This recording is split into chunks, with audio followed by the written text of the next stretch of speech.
Guys, it's time to get it going.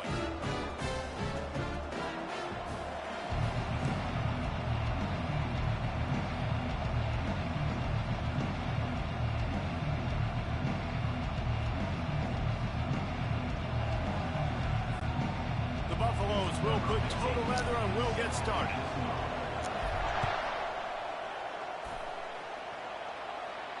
This will not be returnable as it sails out of the back of the end zone.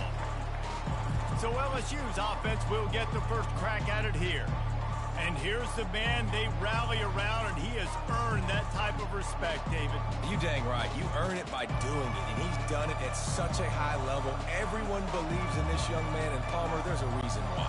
You're right, David. He's been in the big moments, and he's won the big games. This guy delivers when the game is on the line. From the gun, they'll try the middle. That's the kind of play that can really get you going as they get it out to the 36. Man, this guy is so scary when he has the ball in his hands. He kind of reminds me, he's got a little bit of Leonard Fournette. He's got a little bit of Clyde Edwards-Helaire, you know, just that shake and bake.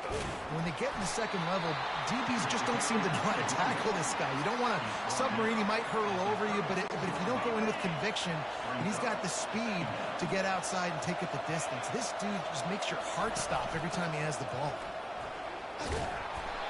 Pick up a 5, it'll be 3rd down and 5. Now, a couple of times historically that the SEC has reached into the Big 12 during an expansion era, and the Big 12 would love to land a blow on the field here in this one. Yeah, I think there probably is some of that with the Big 12. A lot of these teams, they used to be in our conference, and you've kind of ruined what we had built. So we got a chance now to make a dent in this, to show you, like, we're not just your, like, little recruiting system and little farm team, Jesse. Like, we're a real conference that wants to come out and make a statement.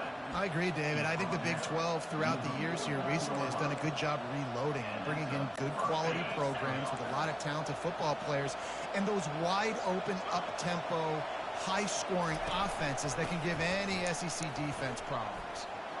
Past the first down marker and still running.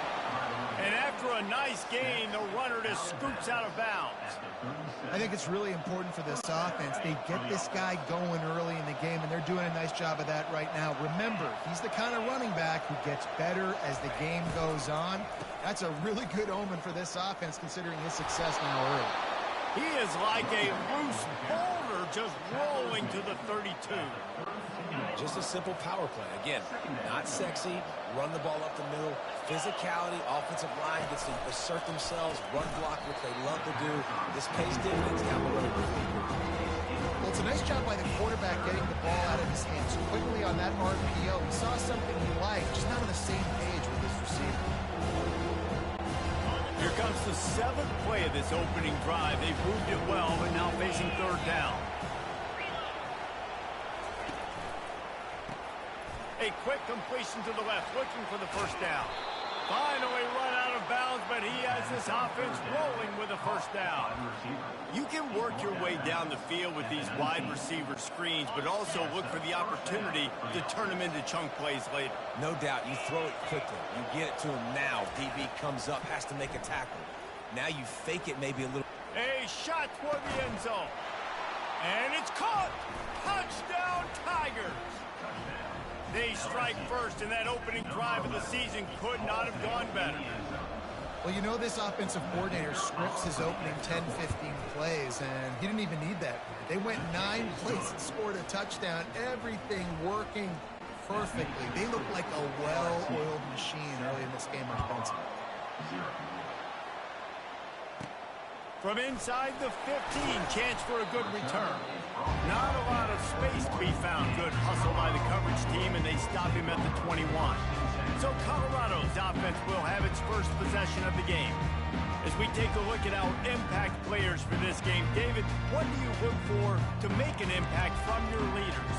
Your leaders not only have to lead the football team, but they got to step up and make plays on the field, keep everybody calm. These guys typically do a really good job of it. Yeah, David, and they also generally set the tone for their respective football teams. Regardless of which side of the ball they play on, the teammates look towards them to step up in big games like this. And those physical runs take a toll. It might not be a big gain now, but down the road, 3rd, 4th quarter, late in the ball games, they tend to turn into bigger runs. Picked up 2 yards on that last one. They need 8 on second down. Dropping back, it's Sanders. He finds his man. And they bring him down quickly, but a good gain there.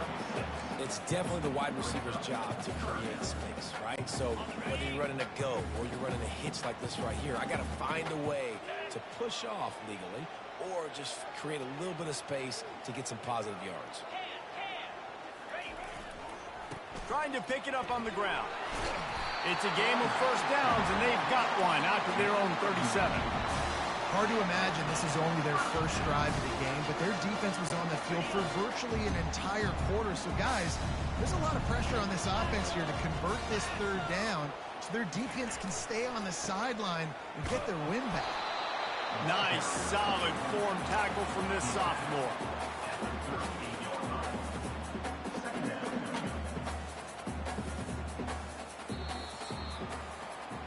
Guys, LSU has the lead here. And after that first quarter, let's see if these guys can get back in the game in the second.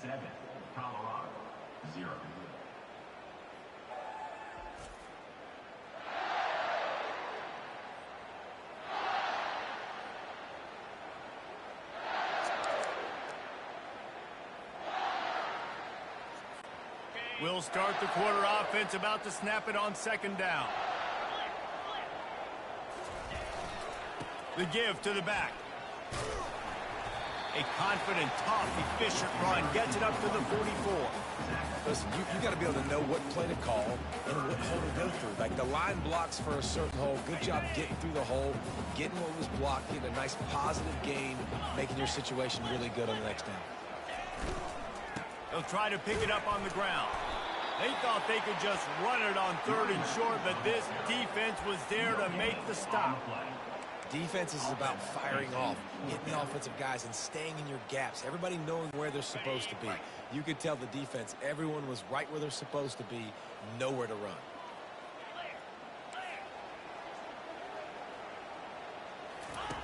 On fourth down, looking to pass. The completion well past the sticks.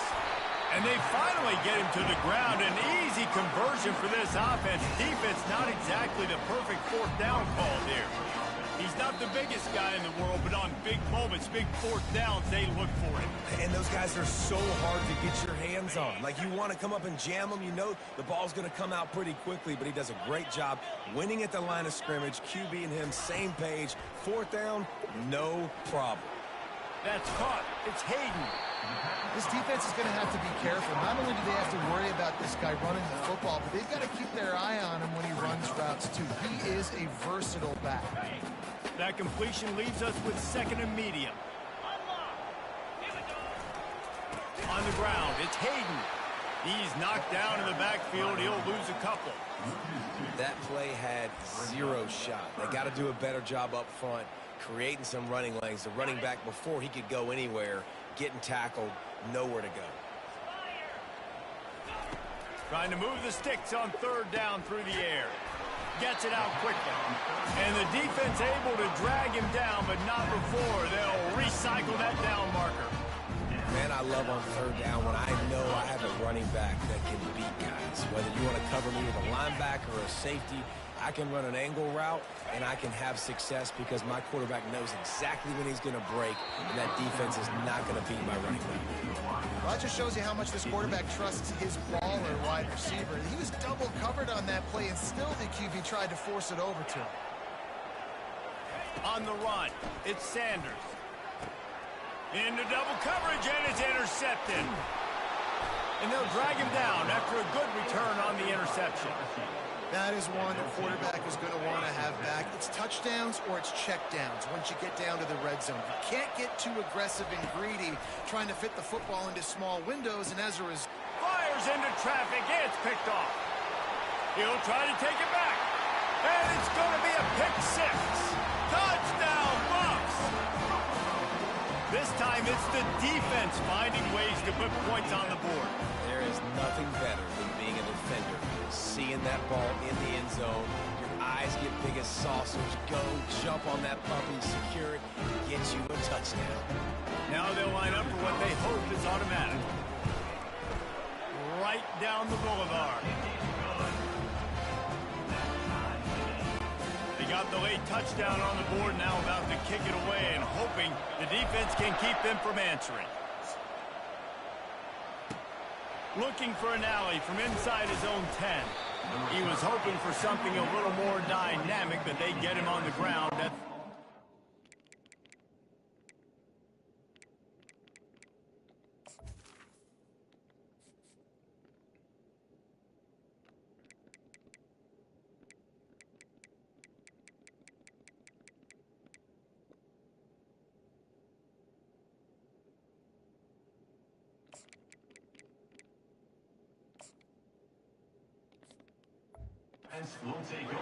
LSU will dive into the playbook here on offense.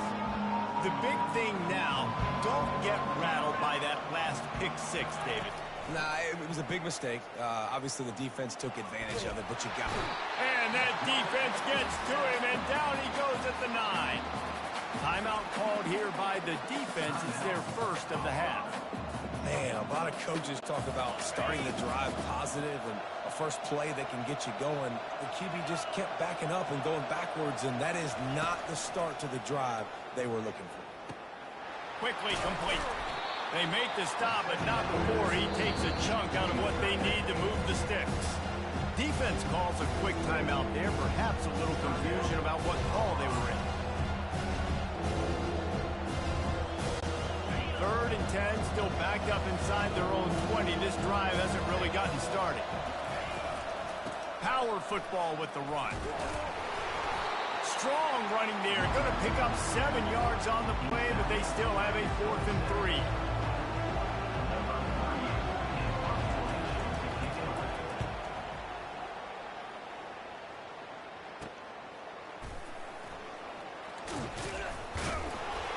They'll knock him down, and that'll take us to halftime.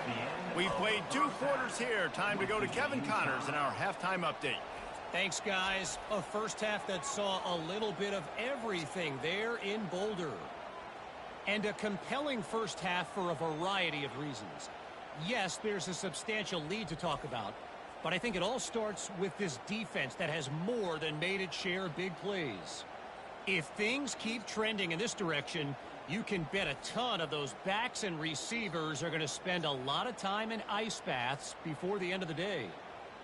With that said, let's send it back to the fellas at Folsom Field.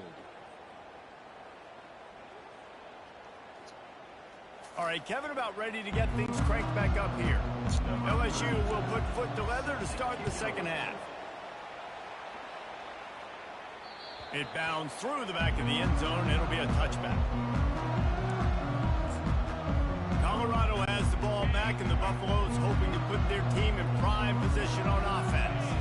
And in a low-scoring game like this one, David, every possession is magnified. And I think more than anything, it just gets frustrating. And you got to put that behind you. You got to see what this defense has been doing to be so successful.